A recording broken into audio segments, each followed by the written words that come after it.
having a force system at the bracket that will avoid uncontrolled tipping. That's something we'll see today.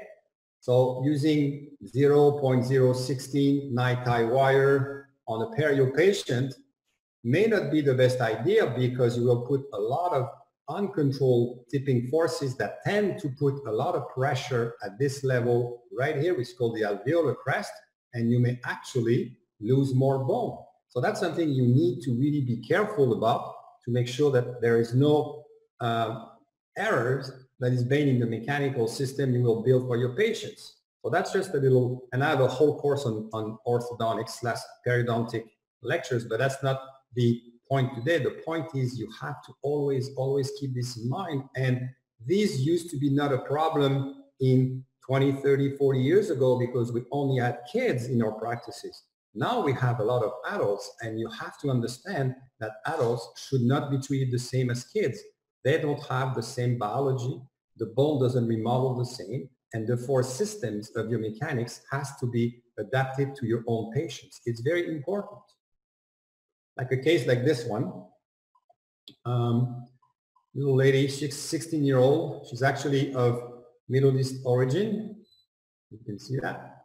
Very nice girl, but she doesn't brush her teeth because she feels that she's gonna have them removed because they have no money, and she doesn't like the way she looks. And on top of it, she has some infection and she's losing bone right here. As you can see, there is a lot of bone loss. She has lost the pillar. And she comes to see us. The periodontist calls me and says, "Can you help this patient?" And I said, "I don't know." And you can see the deep bite. And the bite in the posterior area is pretty good. This patient doesn't have a lot of money. And all the periodontist wants me to do is say, "Can you help me? Because really, it's going to be very hard for me to fill this space with bone. It's not easy to do. And second of all, there is this big diastema. She doesn't like the looks. Can you improve?" And I said, "Okay, probably we can." I don't know by how much we'll improve or not, but that's remain to be seen. And the idea is, now remember what we said about the center resistance is right somewhere in here. Oops, sorry. We'll put a cross, okay? The problem is if you just put a night tie wire and you're not careful and you put this type of a force to align the dentition because the teeth are very upright on bone, you are actually probably in a case putting pressure right here, which you don't really want. So what I had to design instead, and let me draw the bone right here. Let's assume it's here somewhere. So the center resistance would be a bit higher. And what you need to do is you need to say, what do I want to happen to this tooth? Do I want to just align in a very, I would disorganized manner, or I want to probably get this force here, a very light force of intrusion. And most probably because the teeth are super upright, maybe I can tolerate to have a little force of rotation right here, which is called a moment. We'll see that later. So this is what I want to happen to the center resistance. I don't want a big moment and I don't want a big force. So what do? Well, I designed this system here, which is a dual wire system that gives me this type of force. So when I insert the wire at the bracket level, which is different from the center resistance, I get the force, which becomes the same force as this force right here. And I will remove that because it doesn't look good. I do apologize. So I get the same force. And because now, and we'll talk about that, the line of action of the force is slightly buckled to the center of resistance, I will have also created this little moment.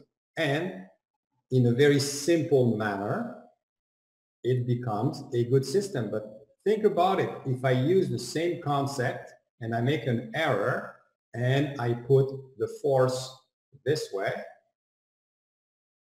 all of a sudden I have a much different force system because now this force is not pulling the way I want it to pull. Sorry, my tablet is not working really well. I will try to retrace this.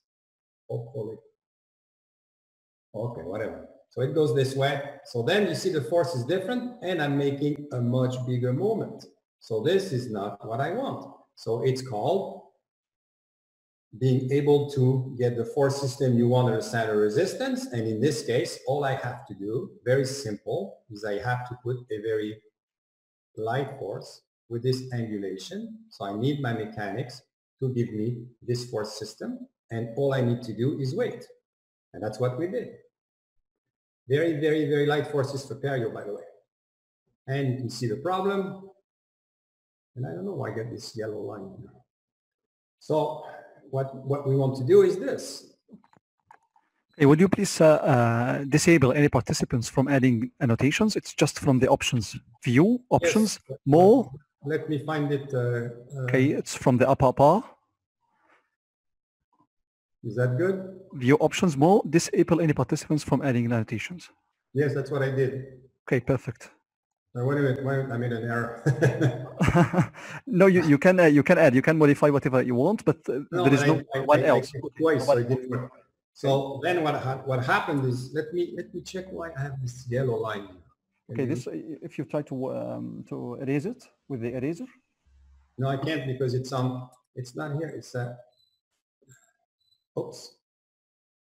Wait a minute. I'm gonna give me a second. Okay, perfect. I'm going to try to get rid of this thing. I don't know why it's here. It looks like there is a yellow line on my. Do you see the yellow line or you don't? Yes, I can see it. You can see it. So I don't know where this yellow line is. It's here. I can't. It's on my. Well, we have to live with it because it's on my screen and I don't know why it's there. It's very bizarre. I think one of the participants may accidentally draw it, but I think we can remove it. But anyway, we can live with it. Okay. Okay, we can live with it. It's too complicated. Okay. Thank you. Yeah, you're right. Someone put this on, and that's okay. It's not that bad. So we have a yellow line now. Thank you. So what the idea is, we got to this level, which was kind of nice, with very simple. Obviously, the orthodontics is not finished because the lady, all she wanted was, we concentrated on the anterior front 6 teeth, and that's all she ever wanted. She didn't want any more treatment. But you can see many things that happen is now there is a gingival margin that has been reestablished. You see the difference? You were able to get the correct angulation of the teeth. We're able to get everything just with one simple system. And that's why I'm trying to explain to you. And that's her before and after. So it makes a big change. We're very happy. And that's the end of it. Okay. So what about forces? The problem in forces is we have to be able to control forces in many, many, many ways. And just not putting night eye wires. I gave a conference this morning about nickel titanium wires, and people don't quite understand that night eye wires do develop a lot of force, and they are not, as we think, a linear force. The more you push on them, the more force you get, and you have to be very, very aware of this. So what happens is you want a response from the PDA, right? And the idea is you need to have primary bone resorption. That's what you really want, as much as possible. And Dr. Melson has described this very, very well in 2001, and Dr. Wrightan before her, and many other people. The idea is you try to be away from hyoidization as much as possible. So the big idea is to be able to get the best possible force. But again, when you think about it, and I will draw this, and I will ask you the question after. It takes a little while to draw because it's a little bit complicated. Yeah, okay, all right, I got it. So what happens too is we always, in orthodontics, we always think about force, but at the end of the day, what you have to understand, and that's why I also made a big point, is the force is actually transformed into a pressure. So always be very aware of how much pressure you will be putting on the surface that you are working with. And because depending on the orientation of your force, the magnitude of the force, you'll get vastly different results. So again, always think when you are going to be working on your patients on Monday or whenever you are in Egypt having patience, because we don't have patience right now. We're still into lockout. Always try to see, am I pressurizing the teeth correctly? Maybe sometimes you can use more force. As an example, in big molars, you can use a larger force because you have more surface of contact between the root and the bone, so you can use more pressure. On low incisor, be more careful, because as soon as you put the same amount of force, you're going to get a whole lot more pressure, and the patients may not like it, and the perio support will probably not like it. Okay, so that's a study we did with Dr. Mark Mickey. You can see him right here. He's one of the very prominent bone biologists in the world looking at periodontal ligament. And you have to see something that is very interesting in this slide. That it's very blue, but the ligament is right here. And what strikes you is you should be very aware of this. This is the dentine. Sorry. It's hard to trace this way on my tablet. So you have this, and what should strike you is, this is why we can do orthodontics very nicely, is the thickness of the ligament is pretty much constant everywhere. And the goal of orthodontics is to maintain this. So please be very, very careful in the way you put forces on the roots or the crowns of the teeth, which transmit to the roots, which transmit to the alveolar bone, because this is why we get good tooth movement if we can pressurize the ligament the right way. So a single force, I'm going to go very quickly on this, and if you feel I'm too fast, stop me. In orthodontics, we measure force in ounce and grams, so elastics are in ounces. Why? We don't know. 2 ounce, 3 ounce, whatever it is when you buy it from the companies, and the forces are in grams. Like you distalize a molar, you put 200 grams of force. And one point is very important, and we'll look at that, is the point of application of the force. I think something that people tend to forget also is this is the point of application of the force. And depending on where you put the force, you will get vastly different results. The line of action, I will erase this, and sorry about the yellow line again. This is an interesting problem. The line of action of the force is right here. And again, this line of action is called LOA. Will make your mechanics vastly different, and the teeth will move in a vastly different way depending where the line of action is in relation to the center of resistance of the tooth and also to the angulation of the center of the tooth. And obviously the direction that everybody knows, you can go, let's assume this is distal, this is mesial, but everybody has a good understanding of that, so I'm not going to bother you. And the magnitude, always, as I showed you before, you should go as low as you can go. So use as little force as you can to move teeth around, which has made Invisalign a very interesting option, because now they claim that they put very little force on teeth, but they're new plastic.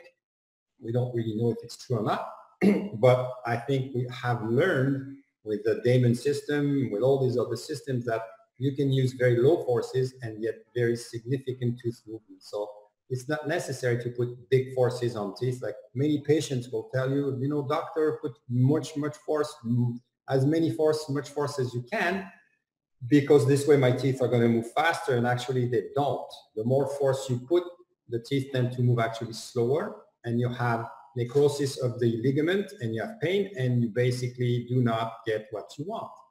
So the problem that we have, again, in orthodontics is this one. I put a bracket, could be an Invisalign system, doesn't matter, because in the straight wire, or even in regular orthodontics, but mainly in straight wire, you will have forces around here. We concentrate in, we used to, even with the burstal mechanics, we always put the point of application around the bracket. It could be higher, it could be lower, but at the end of the day, the point of application of all our forces, if you put an intrusive force, you go from here. If you put a distalizing force, you go from there. So it's always how to transmit this force. Sorry, I'm going to try to change the color because it's going to be confusing otherwise. Transition this force. By the way, sir, if you want to get rid of this yellow light, you can stop screen sharing and reshare it again within a few seconds. If you want to get rid of this, yes. Stop and reshare again. You think so? I'm going to stop sharing. Then reshare again. Oh, sorry. Okay, perfect. Or am I sharing? I think I'm sharing this one. Ha! This, I got a genius in my crowd. I'm so happy. Thank you very much. So you have to stop. You have to stop anyone from adding annotations anymore. I got to do it again? Yes. Oh, sorry. Okay. My God, I do apologize. No, never mind. So I'm going to share the screen, right? And I will stop people from annotating my stuff. No, it's okay. I think it's still there. So I think we should be fine. So you see, I was talking, is it okay now? Okay, perfect. Okay. Perfect. So yeah, so I was saying, oh, sorry. So what I was saying is you have to, when you apply forces here, in your mind, you have to say what's happening there. And that's for one tooth. The problem in orthodontics is you have to do it for 28 teeth, which is very complicated, but usually you work with groups of teeth, so you don't have to think about 28 teeth. So you always, always, always have to understand that. The force system, unfortunately, is not applied at the most favorable point on the tooth. It's where it's a convenience point. It's called the bracket or the crown, okay? So as I said, the center resistance of a tooth is never the crown, obviously. So now you have to, again, I'm going to redraw this. You have to think in this, what's happening when I don't know, put this force. What is happening here? Well, I'm going to draw it for you, and I will draw it in a different color so you understand. The equivalent force system, and I will talk about that if we have time today, hopefully. So the equivalent force system. So that's a very important concept. So if I put a force F here, what is really happening there? Well, what's happening is the force is, this is the line of action, right? Remember? So the line of action of the force is away from the center resistance. So what's going to happen is the force F will be transferred here, unlike what people think. So we have the same force. Sorry, my pad is not working as well as it should today. It's not in a good mood. So the force right here. And on top of it, because you are at a distance, D, you will also tend to rotate the tooth. And this is very important. So when I pull this way, and again, you say, oh, that's kind of nice. But what happens now if you say, wait a minute, I'm going to do better. I want to translate the tooth. Well, okay, I want to translate the tooth. All right. I'm going to put this force to go right to the center resistance. Yes. Oh, sorry. Sorry about that. So I'm going to try to do this as best as I can. You will get translation, but again, the tooth is going to be intrude. So that's something that you may not be able to. So if you want to translate the tooth, obviously, what do you have to do? Let's say you want to translate the tooth. Well, how can you do that? Well, you can move the line of action of the tooth, of the force to go there, and you pull this way. And then you get translation. The problem is it becomes very complicated to do. So that's the magic of orthodontics, is to be able to transfer a force system from one point to another to obtain the movement that you want, and in the most efficient way. So that's the point of application, as I said before. So we're going to quit on that pretty quickly. And the line of action. So here you can see that's a little bracket I'm showing you. We'll see this case later on. But what happens is I'm using a coil spring right there. And it's tied to this canine. So the canine is actually feeling this force at the crown level. And it also has a fairly significantly large wire. So you also have a rectangular wire. And what happens at the center resistance of the tooth, which should be somewhere in here, you will get the same force. And depending on what the style of wire you will have, this tooth will also feel this moment, which will tend to, as we say, tip the tooth if you cannot control it with your wire. So then the wire has to be able to give you a counter moment this way. And the trick of orthodontics again is, for you, you have control of the force F right here. You understand that this is 150 grams or whatever you've put as a spring, and you have to trust the company for that. And now what you have to be able to control is the red, the red moment and the yellow moment. And if you want translation, obviously they have to be equal and opposite so that they cancel each other and you get perfect translation. If you want controlled tipping, which we'll talk again later on, what you may want to do is you still need the same red moment, but probably you will get a smaller moment here. So you will still have a moment and the tooth will only have controlled tipping. If you want to tip the tooth, which could happen, then you completely ignore the yellow moment. So having the control is super important as an orthodontist. So yes, this one is fairly easy to control because you know the amount of force that you are applying. And this one, I would say, the relationship between the yellow and red moments is basically what will make your treatments efficient and effective, or you will waste a lot of time because you tip the tooth too much and you rotate the tooth and it's not going well and you keep on fighting physics. So that's very important to you, is spend some time to design your force systems to be as effective as possible. And then you also have one concept that I was surprised that people don't understood is if you have an F1 force right here and an F2 force, because the line of action is the same, you will have the same effect. But if, let's say, you take this purple force and you decide to, I don't know, lift it, you push from here with this force, well, all of a sudden, you will not have the same effect. And in orthodontics, it happens many times because the brackets are not always at the same level and you assume that the force that you are applying will have the same effect. Well, they won't, because as soon as the line of action of one force is different from the line of action, let's say the bracket is crooked here, and I will draw it in yellow in this way.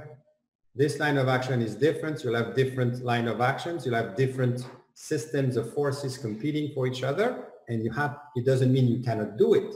It just, what I'm trying to tell you is you have to understand as much as possible what's happening so you can plan ahead of what will happen to your treatment. And again, I'm showing you this at the beginning. The line of actions are vastly different. Same force, vastly different line of action. So same forces of the same amplitude. They don't have the same direction. And the line of action, the center of resistance is right here. So pretty obviously, you will have vastly different results on the mechanics of you're going to need to apply. What about this one? This one is an interesting one. So if you apply the same force, and I do apologize, my drawing is not the best, but I'm going to try to make it tiny, a little bit better. Okay, so you have F1, F2. So the forces are the same. Those forces at the center of resistance will have the same effect in the direction, the distal direction. The major difference you will have is because you will be at a different, this would be D1, this would be D2, whatever, okay? So because these forces are totally differently applied with a line of action, the one at D2, when you add D2 and D1, this force here will have a very, very, very significant rotational power on the tooth. This one, let's assume D1 equals is half of D2, just for the sake of discussion. We'll have half, and this one will have 0. So you can see at the center of resistance of the tooth, which is what you want to move, you will have, because you have changed the line of action of the force, you will have vastly different rotational movements, but the center of resistance still wants to go distally, unlike what people think. So we still have a distal movement, but the big problem is on this one here, there'll be a lot of rotation, and obviously on this one here, no rotation.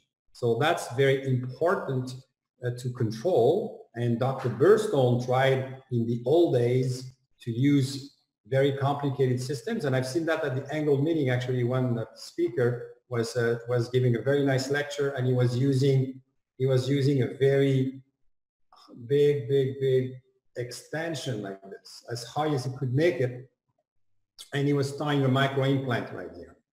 So I removed the 0, and now we have a micro implant right here. Okay, so now we have a micro implant.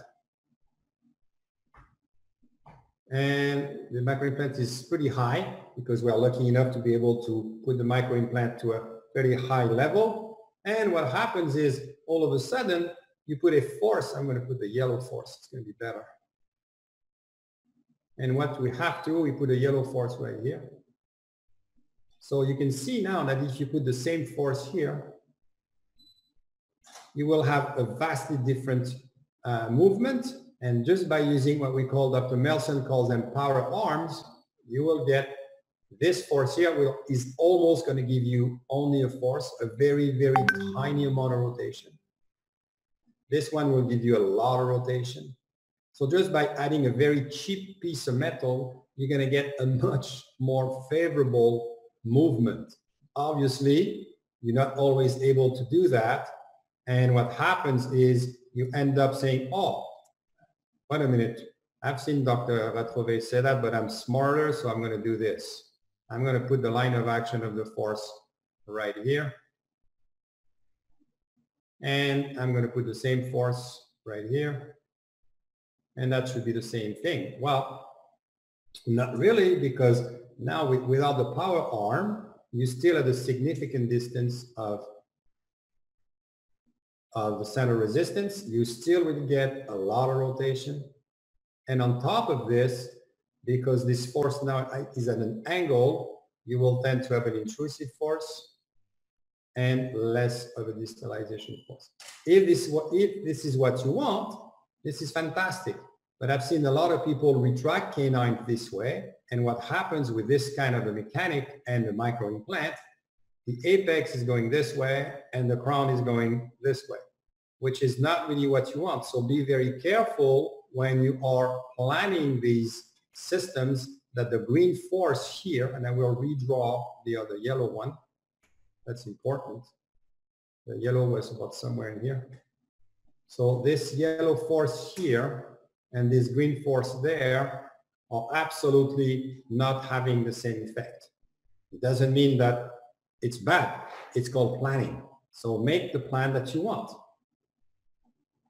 Okay? Very important.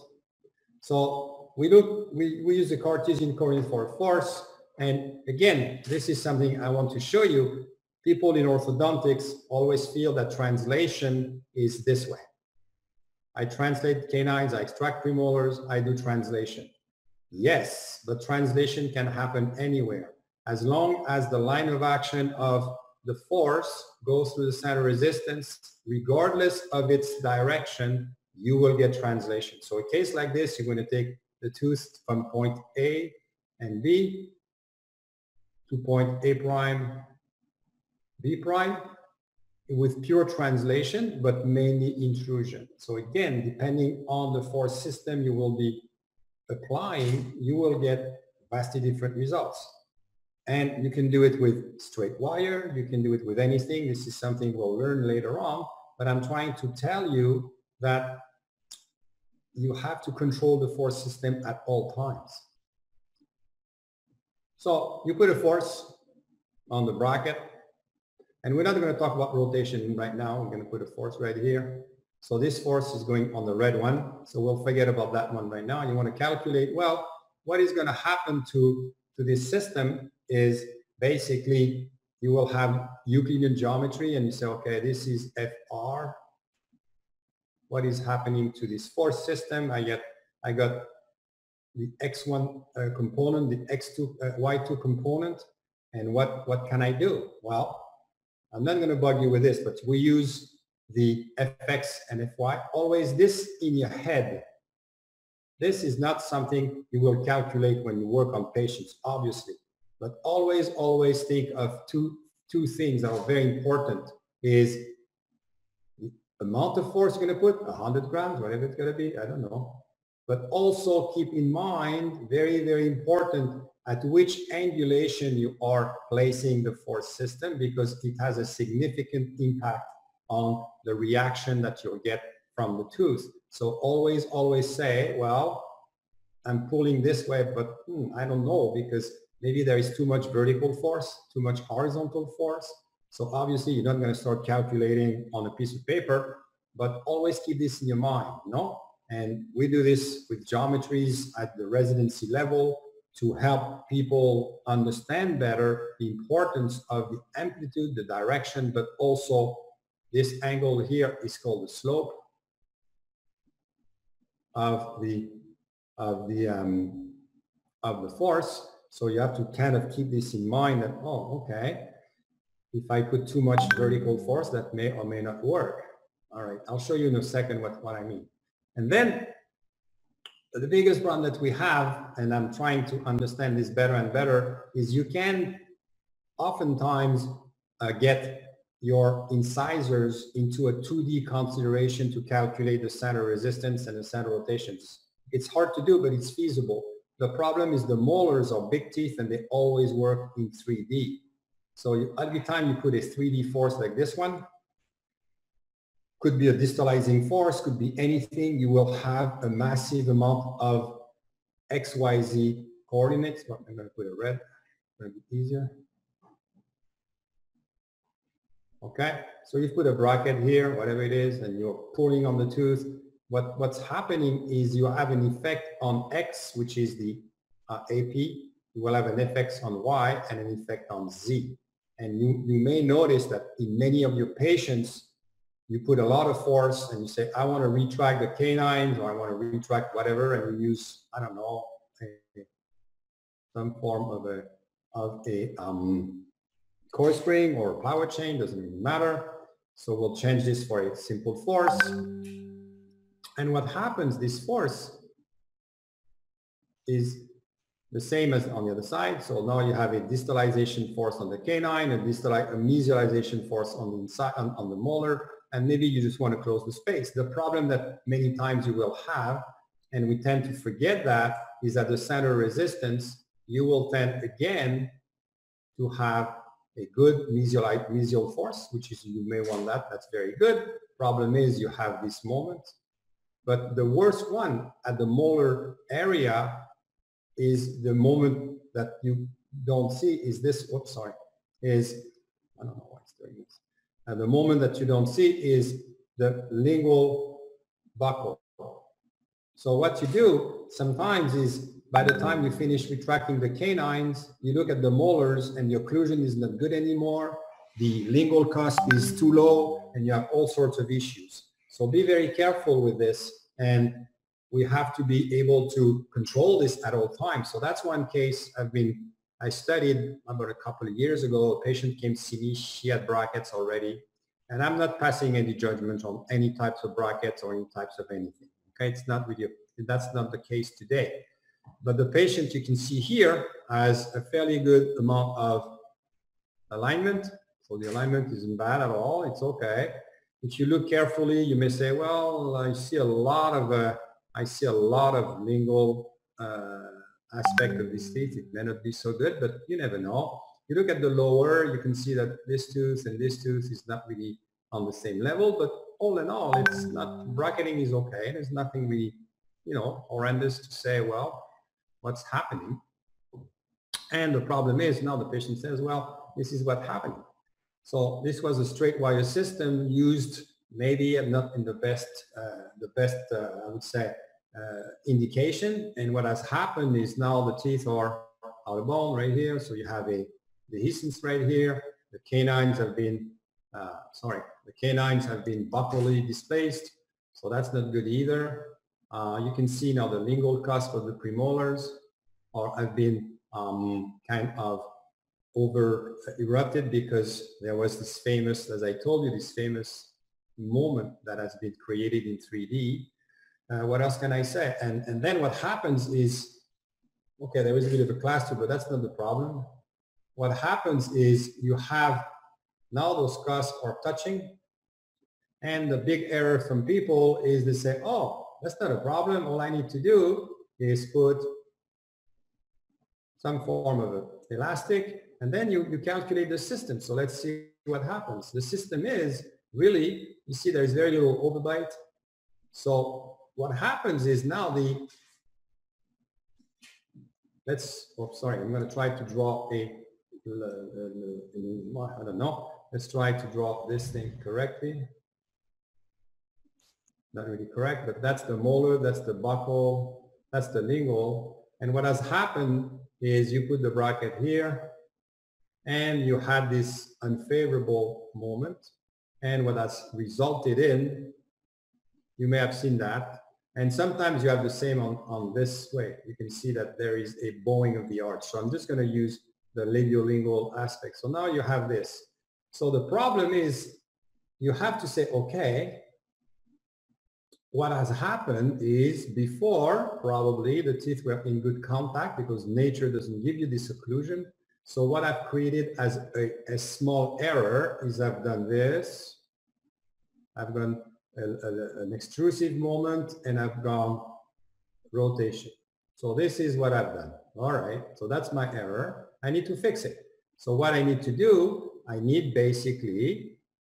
what I need to do is very simple. I need to reverse the system.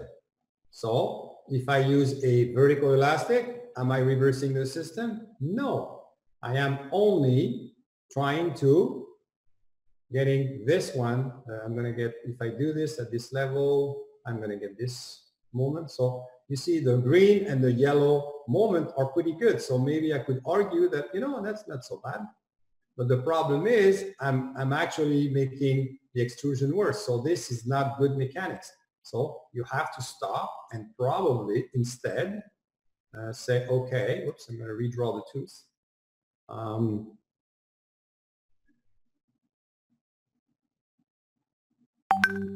Say, okay, maybe I should put a TP bar or anything and do this. So then all of a sudden you say, okay, what am I doing if I just put a simple force here? Well, I'm getting the reverse of the yellow, which is kind of nice. And I'm getting also this moment, which is not bad either. So I could rotate the tooth the way I want. So that's the way to think about force system. When you build a force system, you have to think about, can I get the most efficient force system, and can I avoid that? On this tooth here, probably now you have to be able to put lingual torque. Doing some IPR and everything will not replace everything. This root has to be now pushed back into the bone, if there is still bone, I don't know. And decide. I'm not going to tell you what we did with this patient. That's not the discussion, but the discussion was you have to reverse the error, and the error in this case, if you look at the upper left side, and I will draw it again for you, is to put this moment, sorry again about that, and probably a very low intrusive force. So you maintain, and then all of a sudden magic happens.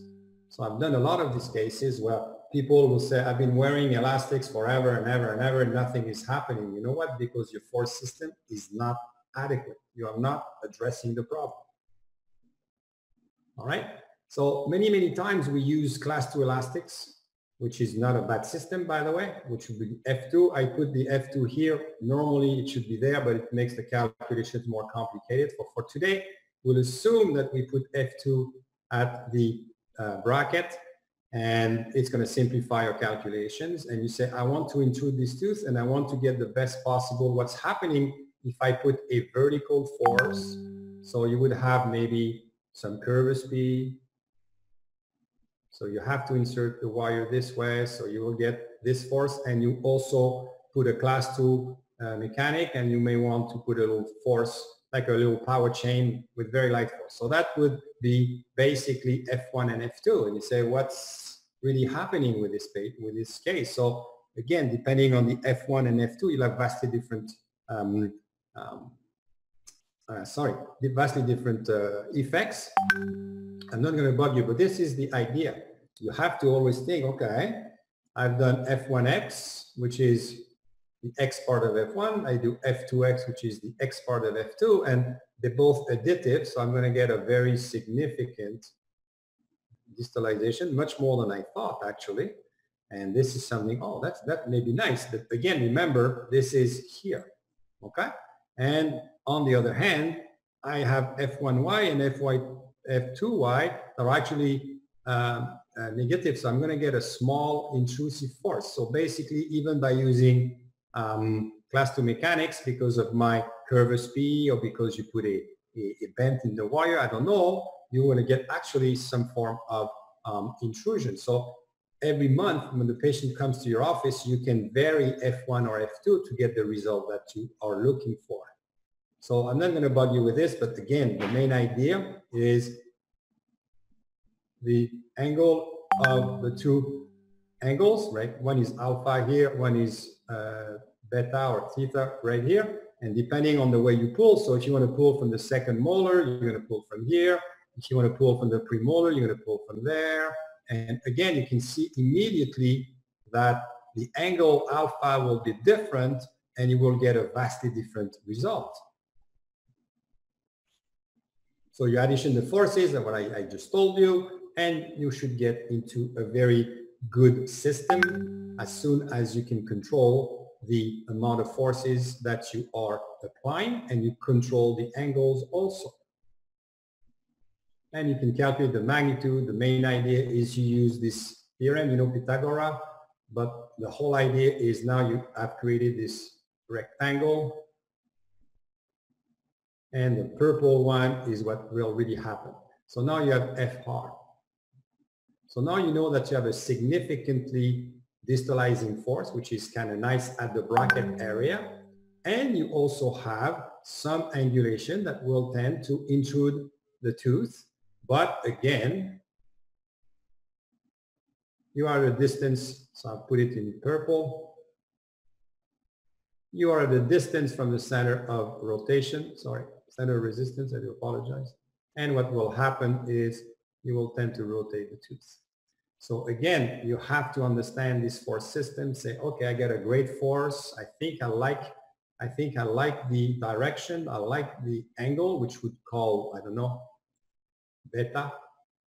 So the angle beta is nice. I like this one, but I don't know. It's a little bit, this is going to rotate and I'm going to lose, like happens many, many times when you are extracting upper premolars and you are trying to intrude the tooth. This is usually the type of mechanics I see, and the big problem you have is the bracket is going distally, so you feel that this is working well, but the tooth is also rotating. So at the mid-treatment or end of two-thirds of the treatment, you have no more overjet and the space is enclosed. And you say, what has happened? Well, it's very simple. It's because you have not controlled correctly the angulation of the FR. It's too far from the center of resistance and the tooth is actually distalizing, but it's rotating at the same time. So this is the one you may not want to see. So be careful and always try to control that, because at the end of the treatment, people will say, oh, all you need to do is now put some form of, I don't know, some form of, and I'll draw it some other way. All you need to do is put some form of torquing system, like a spring, a Warren spring as an example, that would push a little bit of a force like this and a force like that, and you will create this couple, which is very nice. The problem is it takes forever. So what has happened, you've taken a lot of time to distalize the teeth, and you're going to take a ton of time to upright the dentition, and the treatment will take a lot longer than it should have been. So my argument is, when you are going to plan your case, make sure that this FR is actually at the correct distance from the center resistance. And if it's not, you may want immediately to add, as an example again, some form of, am I going the right way here? I think so. Some form of a moment that will control. You see what happens is, if I do this, and I put it in yellow here, so this FR at the center of resistance will give me this FR right there. okay? So it's the same force, but because I'm at a distance, I will get this yellow rotation, okay? And I think I put this one the wrong way as usual. I'm not that good at, and what I need to do is to what? I need to put this moment here to cancel it, and the tooth will actually go the way I want.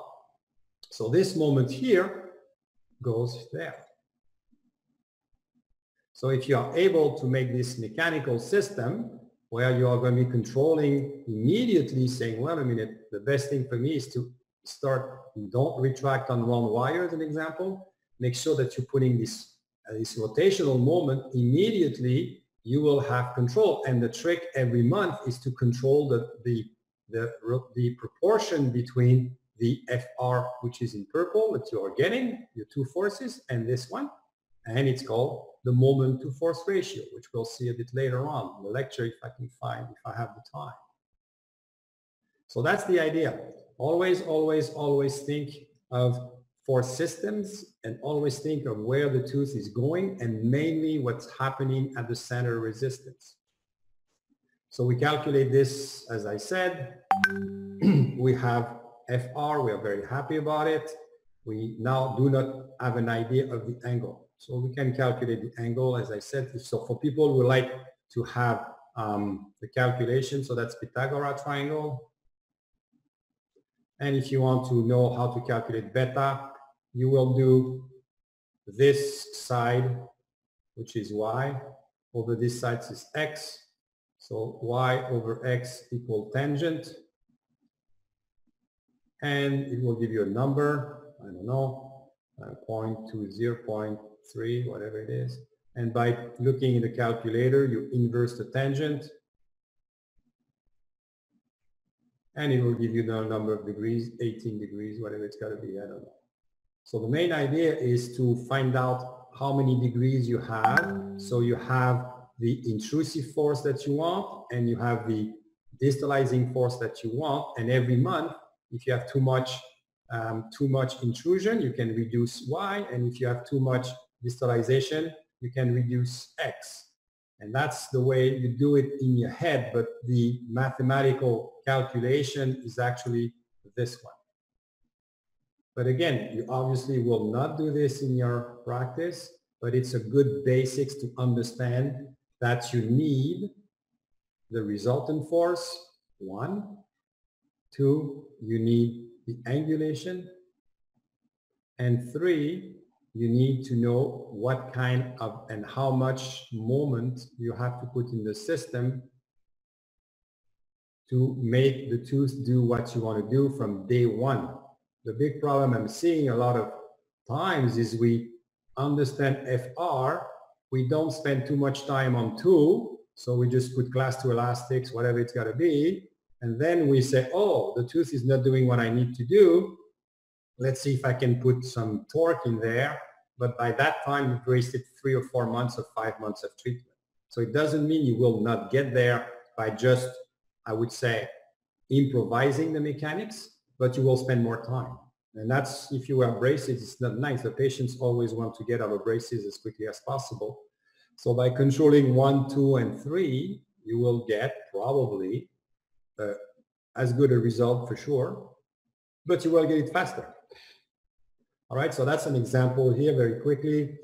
One of my patients, she's actually supposedly a surgical case, but she doesn't want surgery. So we decided to kind of compensated with extractions. I won't show you the whole case, it's not necessary, but what I'm showing you is this. You see, what I'm trying to control right now is I'm controlling, and again, you may say it's too complicated, up to you, but for me it's not. It's a straight wire system right here, very simple. I have F1 right here, F2, sorry. This is the vertical force. I have F1 right here, which is, remember, on the line of action, it doesn't matter. It's the same thing. So if I have a force here and a force there, it's the same as this. So basically at the bracket level, I have the system I'm talking to you about. And every month I'm controlling the amount of retraction. You can see also that I'm putting some torque in the teeth. And what's happening now, I'm controlling the inclination of the teeth. And I'm also controlling the vertical aspect. And I'm also controlling the amount of retraction at the same time. And I'm doing it the same thing on the lower. I should have, in retrospect, every time I look at the case, I must have been lazy the day I did this one. I should have done this, which would have taken me another 2 minutes. I don't know why I didn't do it, but anyway. And we'll talk about different ways, but this would exactly the same. I'm controlling this, I'm controlling that. And it took me another 10 minutes to bend the wires, but I saved a lot of time because now I have basically not much to do. All I need to do is, with this mechanics, is every month I look at the patient, and if I don't like what I see, I can put a bit more torque in the wire, but right now she's doing fine. So all I'm doing is I either increase the F or I increase the Y, the X. Usually I leave the Y the same. Okay, so it's less trouble, and I may put a bit more force on the X. So if I don't like this, I may go to this. So by changing the X, I change the direction of the force without having to remove everything. And sometimes, you know, you can do it many ways, but that's a very, very simplistic way of showing it. But this patient was not, you see, it took me a little bit longer to bend. Yes, you have this to bend, but it doesn't take very long. And the big advantage, if you use only straight wire on a case like this one, and you put a straight wire, and I don't know, you put a little loop right here or whatever, and you start pulling. The problem is, then you look and say, okay, that's cool. That's going okay. I like that. But the X is good, but I'm going this way. The Y is not good. I don't want the Y. The Y is actually taking these teeth this way. Oh, and then you start doing this. Your bite is closing on you. And you say, oh, this is not good. I need to do better. So what you do is you add some curve speed. Let's do it. So then what happens, you put some curve speed, right? Okay, and then you go this way, and then the tooth wants to go this way. So basically you are fighting your own mechanics. So that's why it doesn't mean that on every case I put these 4 wires, don't get me wrong, but a case like this one was to me a simple approach to get the bite opening very simply, and to get what I wanted. You could have done probably with a bit of curve speed from the beginning. Why I don't do it in my practice, especially in adults, is I don't know the amount of force I'm getting there with the curve speed. So I like to control the amount of force that I put, the vertical force, so that's why I use this wire. But you can use it with the curve speed also. Problem with the curve speed, you tend to go this way, which is not what you want. So it all, I mean, maybe it is, I shouldn't say that. Maybe that's what you want. So be careful of thinking in 3D. Be careful. And this is one I'm showing you. That's one way. And you can see that it took less than 8 months or whatever it was. And the patient now is a class 1 canine. It becomes a simple case. You know, I think it was 8 to 12 months to do that. Not much to do every visit. Just a matter of closing the space slowly, being very patient, and not putting too much force on the dentation. So again, I'm just showing you the mechanics, not the result. And that's what we got. Very, very, you know, nothing special, because she's a surgical, could have been surgery, but we also wanted to procline the incisor, so I did it on purpose. If you don't want to procline the incisor, there is a little trick to it, is instead of tying the metal here, you tie it there. So then the F becomes here, and you tie it here. So you don't have proclination.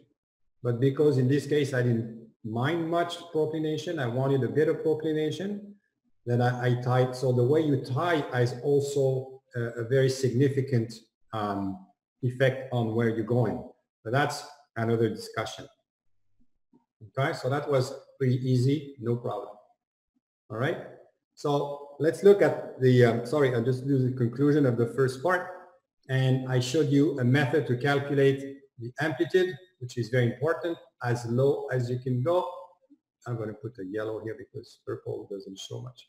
So go as low as you can go. And what you want to do is calculate the angulation, okay? And I'm going to show you something. Immediately, let me show you the importance of getting the, can I get this here? Yeah, and this one, yes. Where am I?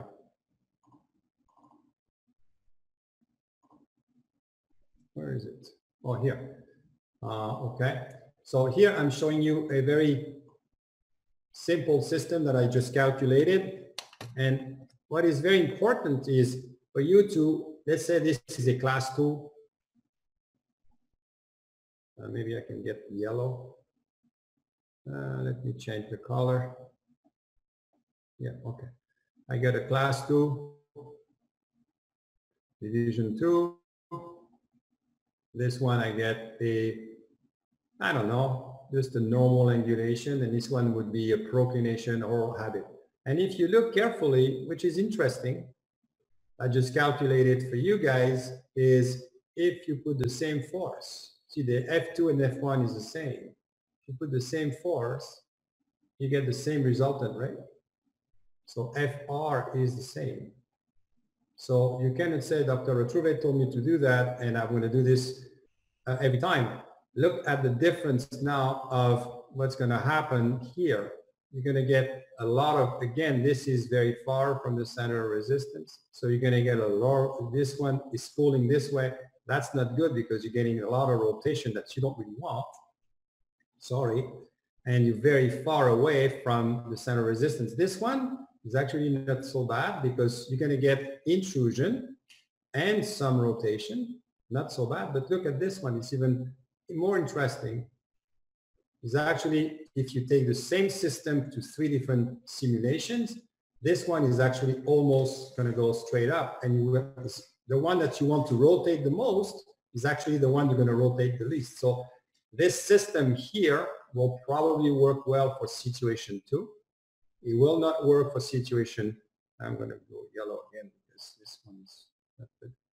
Will probably not work for situation 1 and not work well with situations 3. So again, my system here is applicable only for one situation. So you say, what could I do? Well, let me see if I can get rid of this. Yeah, I can remove that. So in a case like this one, you say, well, what could I do to be able to get this tooth to rotate the way I want? And it's very complicated here because you need, sorry, especially for class 2, here you need a lot of movement this way. So you need this rotation, right?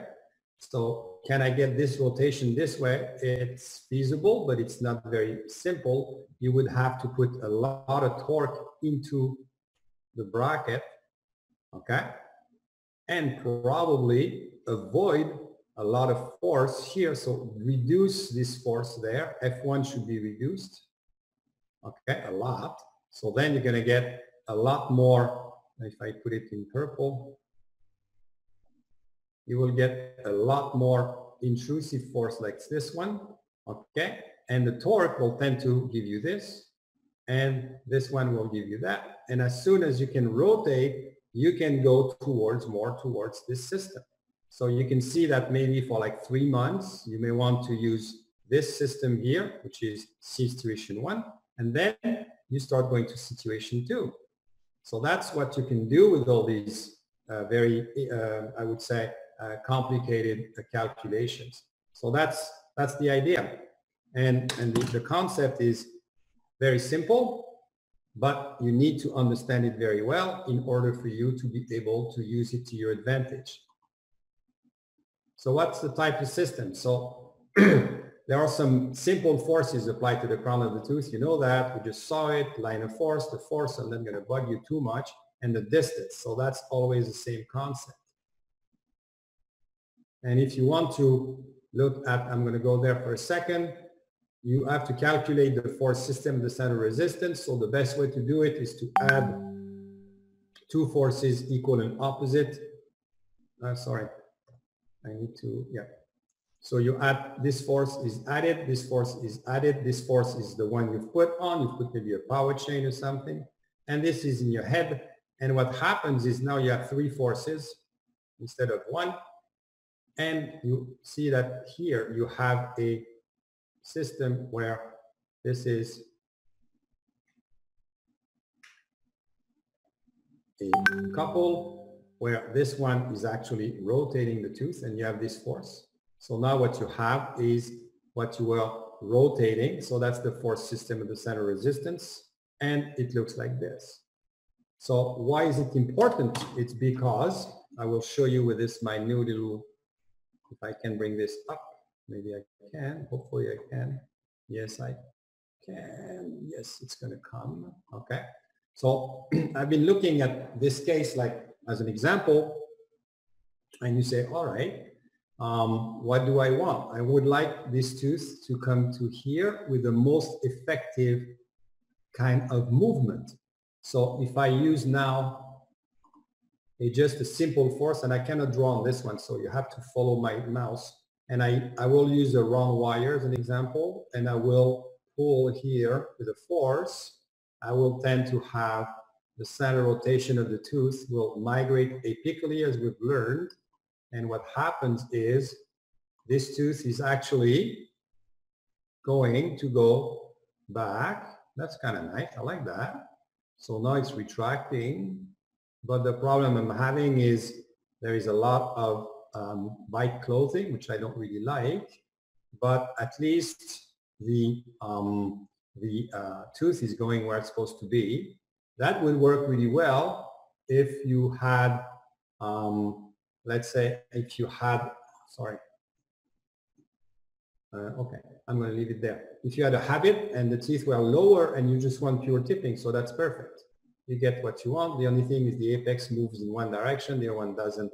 And then you say, wait a minute, maybe I should have a perio patient. I don't want to put too much force on the coronal aspect of the perio. Maybe I should use, it's called controlled tipping, where you can rotate the tooth around the apex. So I'm going to change the force system, and I will put a bit of torque on the bracket. And what will happen is I will now move this tooth, but you see I get even more bite closure, which is not good, but the big advantage is the apex is actually staying where it is.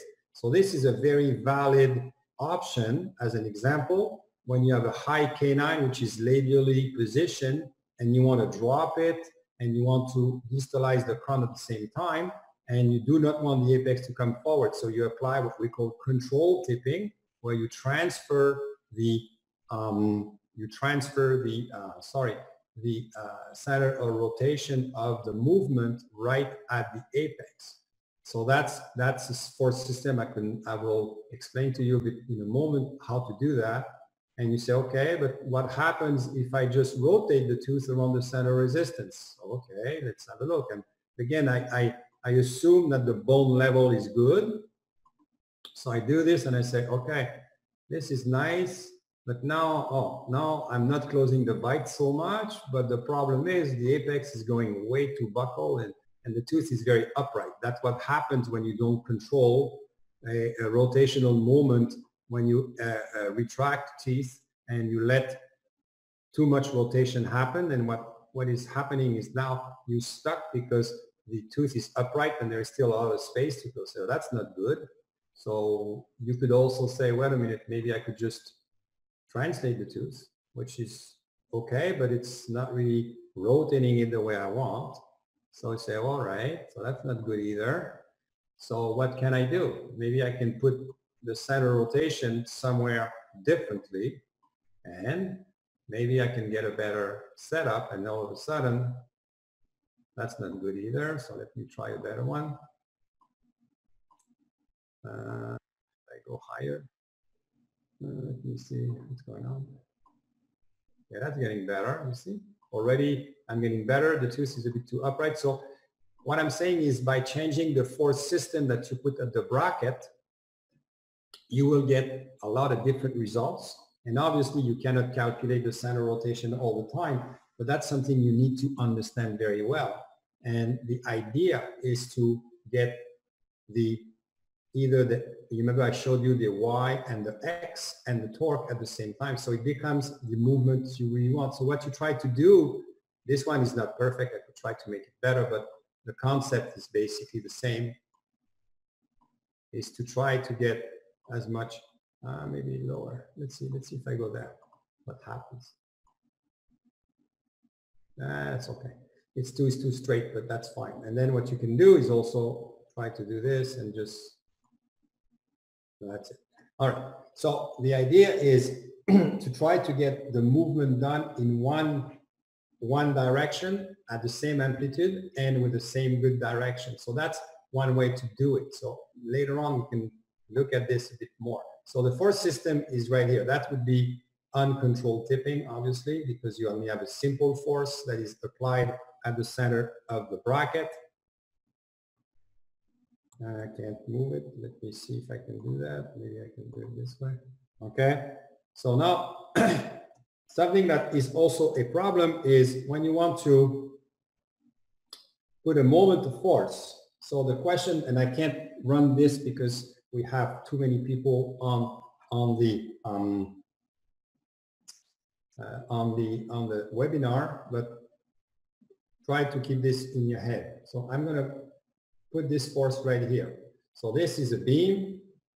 I've put a force right here. This is the center of resistance, and this is the apex. Everybody understand that, obviously. And if you put a beam here with a simple force right there, okay, where is the tooth going to rotate around? 1, 2, or 3. And normally you would think that the tooth would rotate around 1 and you would take the apex all the way around under this right here. That would be what people would think. Yeah, it would make sense. But it makes only sense if you have a screw right here that is holding the tooth. Otherwise, in physics, this is where the tooth is going to rotate around. It's going to rotate around the center of resistance, which is right here. So basically, this is going this way. Again, it's a free movement. If you fix something and you put something to lock this, that doesn't work anymore. But if you just let the tooth go where it wants to go, this is the center of rotation. So that means that this crown is going to go back and this is going to come forward, which is okay in a sense, but it's not always what we want. We many times want to put torque on the teeth and say, oh, I'm going to rotate the whole tooth. If I want the apex to come this way, which is this way, I'm going to rotate the whole tooth this way right there. Well, no, you're going to rotate the tooth this way, but right here, which means that in reality, when you torque teeth, you have to have also a force system if you want to control the, you have maybe to add a force this way, F2, to control the position of the crown. So always keep this in mind. I think I have a picture to show you. So that's the idea. That's the distance. This is not the distance, by the way. This is not the distance. It's always perpendicular, okay? All right. And in 3D, that's what happens for us. That's the biggest problem. I'm trying to figure it out at the moment, so I'm not going to spend too much time on this, but if you want to calculate the real moment, what happens at the molar area, you have to calculate the XYZ force, and the moment also is always at 90 degrees to the line of action of FR. This is FR, okay? But for us in orthodontics, our calculations are usually in 2D because it's too complicated in 3D. But if the people who are mechanically inclined in the group and want to play with this, I do study this as much as I can, but it's very complicated. Even engineers say it's complex. So for us orthodontists, I just want you to understand that the moment is on the the x-axis, it's also on the y-axis, and it's also on the z-axis. So it makes a very strange movement. Very important to remember when you do space closure and you do not want the molars to move. You have to really control the moments in 3 planes of space. All right, So there is a force couple, you know that, not going to bug you. And you create a force couple right here. So you take a piece of wire and you insert it. You create this force couple, which is what we do in orthodontics. And you bend again, and you get the force couple. So usually this is orthodontics. So we look at the simple force, F, and its resultant forces, FR, because we use a lot of curved P, a lot of secondary wires. So always look at FR. And the second way is actually, this is the mesiodistal way, is to do some form of deformation. And what happens again, the wire will come back to its shape and rotate the tooth around the center of resistance this way. Okay? So that's pretty simple. This is, you get the moment, you have the force, or FR I should say. So now you have FR, you know FR, you know the moment, or you hope to know the moment depending on the size of the wire. And what you do in orthodontics all the time, you control the moment to force ratio. That's what we do every day. And if you don't believe me, look at your Invisalign cases where all the attachments are. It's again to control the moment to force ratio. So that's a case I'm showing you. That's a case of an adult, and she doesn't want to have her incisors with too much overjet. So what we decided to do, we decided to rotate with which you call a torquing arch. You can see that it's 1725. It goes this way, and it goes this way, it goes this way, and it's right here. So inactivated. I should draw it better actually. I'm going to try. All right. So what we have here is this is here, and it goes this way. Okay. And what I need to do, I need to put a force right here. So it's a simple force, about 20 grams. Make it 50, whatever. 50 grams, but remember it's both sides. So it's adding up, so don't put too much force. Okay, let's put 50 grams, both sides. So on those 4 teeth, you would have 25 grams of force, which is kind of nice. I like that. So we have 20. You can put less if you want. So it's a very, very, very light system. Why it's light? It's because you have a vast distance between the point of right here and let's say here.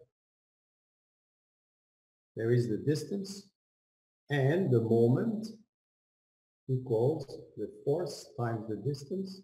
So if the distance is 20 millimeters, you have 50 grams of force times 2, you have 100 grams. So you see, you immediately have a force of 2,000 grams millimeters, which is a lot of force. I would argue even 50 may be better at 30. So let's reduce it at 30. So what does it do? Well, then the advantage is you have the perfect torque with very little torquing action. So even with a very small force, you see, depending on the distance, that's why the distance is so long, is because you can reduce the force. If you go here, well, you have a very short distance and you need to put more force. So that's why we tend to have long distances with the cantilevers. And that's what I'm doing right now. And what happens is, what you want to do is you have the moment, remember what we said? So if we draw the root, you have the moment right here, and you have, oops, sorry, you have 2 choices. Very simple. You may say, well, this is what I want. If you put this back on for a second, this is what I want. I'm going to go right here. All I want is this. And can I move this thing? Okay, I'm going to put the torque right at the center of resistance, and all I'm going to do is this. See, you still have a rotation. That's a pure rotation. Do I want this? Yeah, I don't know. And maybe not. So if you don't want this, and you say, wait a minute, the tooth is right. Actually, I should move this. Oh no, I'm not going to move it. The tooth is too upright. Forget the lower teeth. and I want to torque the tooth. So it's working well. I like that.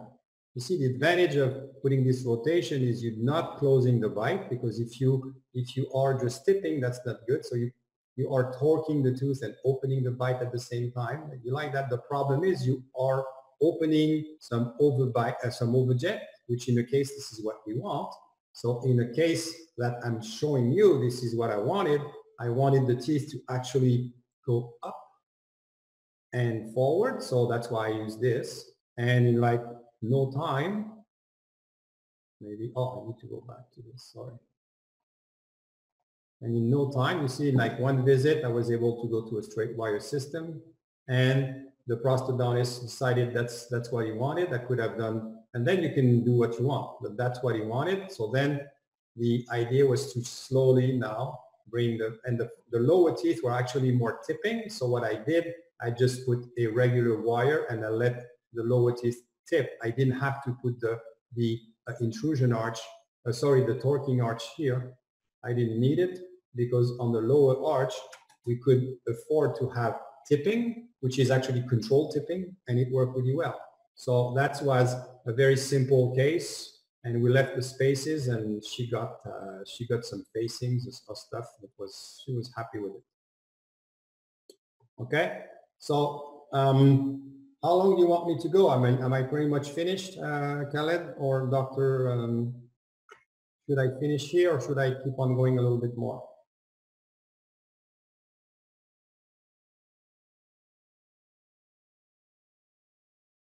Oh, did I lose them? Oh, thank you, Dr. Jan. Thank you too much. Dr. Ashraf, Dr. Jan was asking if he stopped here, or can you complete a little bit? Yes, I understand. I have many questions from. Okay, so we should stop and ask the questions. I noticed that you asked to ask any question and interrupt you, but I was muted, so I can't I can't send the question. That's all right. We'll do it now. Okay, but now first question was from Dr. Shendi. He thank you for your webinar, and he asked to what extent of vertical alveolar bone loss I can move the teeth. Okay, I'm gonna draw very quickly. Okay, the problem if you have a tooth like this, all right, and you have very light bone.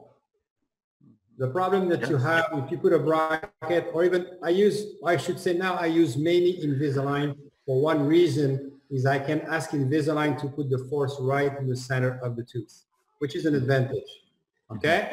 But again, because of the surface right here, all right, what I want to do, I want to avoid this and this as much as possible, uncontrolled tipping, because you put too much force on the alveolar bone. So you want the tooth actually to intrude. The issue people think is by intrusion, you will gain bone, magic. Not really, okay? What you want to do is you want to avoid losing more, and you want to make the bone as best as you can. So what you do, you will use what we call an intrusive force, and this is too small. Let's assume that you have a bit more bone, because then it's ridiculous. Okay, so you have this bone in the center resistance. Okay, so what you want to do, you want to avoid any force that will be like this one. People say I use light night eye wires, and you see the distance is huge. And what you do, by doing this, what you need to do is you have a lot of moment. Can you see that? Yes. So the problem you have this massive moment right here. And what you do, you're putting a ton of force here and a ton of force there, which is not so bad here, but you lose bone here. That's a bad idea. So what you need to do as much as possible, which people don't understand, I will redraw it in a second, okay, is what you need to do is actually do control tipping of these teeth. So the control tipping is different in the sense that you still have the same force right here, okay? Well, that's the same force. And then in order to kind of reduce this moment, which is too much, what you do two things. One way of doing it is, which is the simplest way? I showed it to you. What can you do? You can change the line of action. So you can put a pin right here and only pull from there. So you see, you have reduced immediately the amount of moment. So immediately you get controlled tipping and you put the pressure on the whole bone, which is way better. Or you can do, okay, what else do I need to get the same concept? How can I get this yellow moment? I can also have a yellow moment here, right?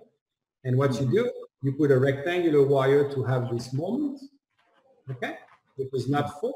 Or you can put a system like a spring, whatever it's going to be, that will give you the moment. So you need a force, okay, and you need a moment. You do not just want the force. People say, oh, if you have perio, just use round wire. It's a bad idea. You need to have the moment also, but not a big one. You need a small moment.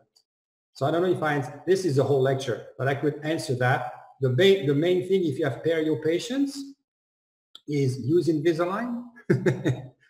Put the force in the middle, or a little bit of a force right here, and ask Invisalign to put torquing arms to control the root, to control the crown. Or if you have brackets, put very light force and put extension pins to put the force higher if it's an upper, or low if it's a low incisor or canine, and put an extension. This way your moment to force ratio, okay, is reduced, okay, and you get the center rotation here, and what happens, you get a lot better pressure on the bone. You get it? I don't know if it's the good answer or if it's confusing. I have no idea, but that's the way to do it. Do not use round wires on perio patients. Use wires or round wires, but put the force to a higher level to get the moment to force ratio to be at your advantage. Okay, thank you. Another question from Dr. Abdullah Baha. He asked, clinically, how can you make sure that the distance between FR, the resultant force, from center of resistance is the optimum one? Well, that's a very good question. There is no answer. But well, no, it's a fantastic question. It's what we try to do every day. Yeah. What you want to do is you look at this tooth, and actually maybe I can put this back on for a second if I can find it. Yeah. So what you need to do is I'm going to hide all this stuff here. Okay. Oh, no, get away from me. So you see, let's say you have a tooth like this, situation 3. Okay. Situation 3, and I'm going to write in purple, green this time. So the idea is you say, okay, you start with this system. Okay, you have been able to put F2 and F1. You're pretty proud of yourself. You say, this is good. I'm doing well, and I'm listening to Dr. R lectures, and it's good. But the problem is, after a month or two, the tooth is actually intruding, but not much is happening. So you say, wait a minute, what do I want? I do not want to extrude, but I want to rotate. So then what you have to do probably is maybe increase F1, or for one visit, remove F2, and the tooth is going to rotate a bit, intrude a little bit, and you can change. So basically what you do, you will change the force F1 to the force F2 ratio. Okay? And that's what you want to do. On a case like this one, if you do simulation 2, it's the same thing. If you put too much F1 and the next month the tooth starts to rotate on you, okay, you say, wait a minute, that doesn't work. You can start reducing F1 and you leave F2 alone, or you can increase F2 a little bit. So that's the way you do it. And I don't have the time about point of application. This is with the same point of application, because you could also make the point of changing.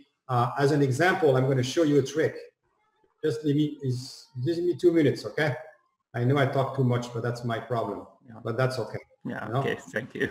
Thank you. No. I'm going to show, but it's a great question. I'm going to try to address it. It's a very difficult question. Yes. Clinically, it's so difficult. Yes. No. It's okay. Just I think my stupid thing died on me. Yeah. Okay. So what you could do is actually, oh no, I got it back. Okay. So you see the CR is here, right? So if I want to have a very simple system, I say, I want this tooth now in your head. I want the tooth to rotate this way. Okay. And I want it to go up this way. All right. And I'm not going to give the calculations, but if you go from the bracket, it doesn't work. You say, oh, that's not good. But let's assume you can take F2 and F1 and bring it here. You see what I mean? All you do, you make a small extension and you tie and you put this force right here. What happens is now you get the force in the right direction and magic happens, you get the moment in the right direction. So just by changing the point of application of the force, you get what you want. You understand? And that would be another lecture, by the way. Yeah. This is what sometimes when you have very like situation 3, the question of the gentleman, I don't remember his name, I do apologize. I think it was Abdullah or something. No. Yes. Okay. It's very good. And sometimes I will change the point of application of the force too, because you get the rotation. All right. Okay. Another question from Dr. Muhammad. What are the steps in order to design the required force system for the desired tooth movement? Oh, he wants a book. All right. Again, the desired movements. Okay, wait a minute. I'm gonna try. Yes, yes. He just a minute. He was asking, what are the steps in order to design the required force system? Okay, I'm trying to get the. I can't find the blackboard again. I had it before. Yeah. I had a blackboard before. It's from the upper menu, beside the more options. The upper menu too, but I also have blackboard for the PowerPoint. What have I done? I lost my. Okay. Yeah. From the share screen, you can choose options to share your screen or share your whiteboard. Yeah, but I mean, on PowerPoint we have the.